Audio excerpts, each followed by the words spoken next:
রবিবার Annada prices industry Longtharai ঘিয়ের শুভ উদ্বোধন করা হয় আগরতলা প্রেস ক্লাবে এক অনুষ্ঠানের মধ্য দিয়ে। এ বিষয়ে বিস্তারিত রতন দেবনাথ জানান, এই দিনটি লংতরাই পরিবারের একটি আনন্দের দিন। দীর্ঘ 10 বছর ধরে বাজারে গুরু মশলা নিয়ে কাজ করে চলেছে লংতরায়। এবছর নতুনত্বভাবে rice, mustard oil, soybean oil বাজারজাত করেছে। ত্রিপুরা রাজ্যের প্রত্যেকটি মানুষ নতুনত্ব প্রোডাক্টগুলিকে যেভাবে গ্রহণ করেছে তাতে কৃতজ্ঞ জ্ঞাপন করেন। শুধু রাজ্যে নয়, রাজ্যের বাইরেও এই প্রোডাক্টগুলি বাজারজাত করা হচ্ছে। রবিবার আবারও নতুনত্বভাবে লংতরায় ঘি এর নিক্ষেপ অনুষ্ঠান করা হয় আগরতলা প্রেস ক্লাবে। বাজারের প্রত্যেকটি প্রোডাক্ট গুণগত মান সম্পন্ন। প্রত্যেকটি প্রোডাক্ট বাজারজাত করার আগে পরীক্ষা নিরীক্ষা করে নেওয়া হয় বলে জানান তিনি। আজকে আমাদের লংতরায় পরিবারের একটা অত্যন্ত আনন্দের দিন। যে আপনারা জানেন, দীর্ঘ 10 বছর ধরে আমরা বাজারে গুঁড়ো মশলা নিয়ে কাজ করছি। এই বছরই আমরা rice, mustard oil, soybean oil আমরা লঞ্চ করেছি।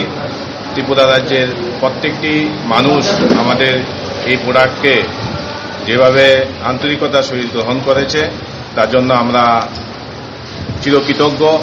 শুধু রাজ্যে নয়, রাজ্যের বাইরেও আমরা এই প্রোডাক্টগুলিকে বাজারজাত করছি। আজকে আগরতলা প্রেস ক্লাবে আমাদের যে ঘি লঞ্চিং প্রোগ্রাম, বাজারজাত করার যে শুভ উদ্বোধন, এই উদ্বোধনে আজকে আপনাদেরকে মাধ্যমে ত্রিপুরা রাজ্যের প্রত্যেকটি মানুষকে আমরা অভিনন্দন এবং আন্তরিক শুভেচ্ছা জানাচ্ছি। এবং আমাদের প্রোডাক্টের যে গুণমান, এটা ভারত সরকারের FSSAI স্বীকৃত এবং প্রত্যেকটি প্রোডাক্টই আমাদের শুধু ঘি না, আমাদের mustard oil, soybean oil, rice এবং মশলা, প্রত্যেকটি প্রোডাক্টের যে গুণমান সেটা আমাদের নিজস্ব ফ্যাক্টরিতে আমাদের কেমিস্টরা বরাবরই বাজারজাত করার আগে সেগুলিকে পরীক্ষা নিরীক্ষা করে আমরা সেগুলি বাজারজাত করি। আমরা চাইছি যে ত্রিপুরার প্রত্যেকটি মানুষ নিত্য প্রয়োজনীয় যে জিনিসগুলি প্রতিদিন ব্যবহার করে সেই প্রোডাক্টগুলিকে সস্তায় এবং গুণমান বজায় রেখে প্রত্যেকটি পরিবারের হাতে পৌঁছে দিতে।